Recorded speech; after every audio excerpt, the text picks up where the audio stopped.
ఈ పిచ్చిన డాష్ గాడు చేసిందే లఫుట్ పని అంటే బిల్డింగ్ మీదకెళ్ళి తోసేసిందట. వీనికి ఎంత కడ్డా కావరం అంటే ఫాల్తుగాడు. అరే నీ పెళ్ళాం లేదారా నాయన? నీ పెళ్ళాము ఎవరి దగ్గరికైనా పంపించినావా? చూతనా కొడుక, ఎట్లా వచ్చిందిరా నీకు ఆ చేతులు, ఎట్లా వచ్చినాయిరా నాయన? ప్రతి ఒక్కరికి రిక్వెస్ట్ చేస్తున్నా, మన తెలంగాణ జేఏసీ అడ్వకేట్స్కి, ఈ చూతేనా కొడుకుకి ఎవరంటే ఎవరు వాదించద్దు.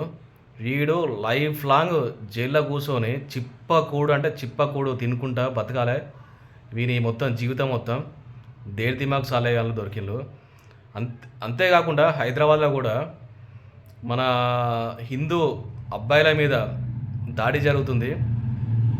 సింపుల్ అంటే సింపుల్గా దాడి చేస్తున్నారు. ఎంత తేలికగా మోరల్ పోలీసింగ్ అయిపోయిందంటే, ఒక హిందూ వ్యక్తి ఒక ముస్లిం అమ్మాయితో ఫ్రెండ్షిప్ చేసుకుంటా రోడ్ మీద పోతే వాళ్ళని టార్గెట్ చేసి బైక్ మీద చేజ్ చేసుకుంటా దాడి చేస్తున్నారు.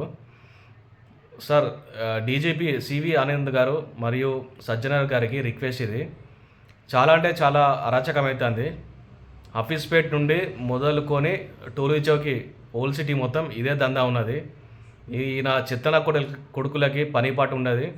కేవలం హిందూ అబ్బాయిల మీద టార్గెట్ చేసి దాడి చేస్తున్నారు. ప్లస్ మళ్ళా వీళ్ళు చేసింది పీకుడు పని అని ఇన్స్టాగ్రామ్లో పెట్టుకుంటా పోస్టులు చేసుకుంటా డ్రామాలు చేస్తున్నారు. సో వీళ్ళు కంపల్సరీ మీరు ఒక నిఘా పెట్టి, మెయిన్లీ ఎవరైతే నైట్ షిఫ్ట్లో జాబ్ చేస్తున్నారో వాళ్ళకి చాలా అంటే చాలా ఇబ్బంది అవుతుంది. వీళ్ళు రోడ్ల మీద అడ్డాలు వేసుకుంటా వచ్చే పోయే వాళ్ళని టార్గెట్ చేసుకుంటా కామెంట్ చేస్తున్నారు. సో మీరు కంపల్సరీ నిఘా పెట్టి ఒక నైట్ పూట ప్రతి ఒక్క కంపెనీ దగ్గర ప్రతి ఒక్క అడ్డా వేసి వీళ్ళ తాట తీయాలని నాది ఒక రిక్వెస్ట్. అది. Thank you. జై హింద్.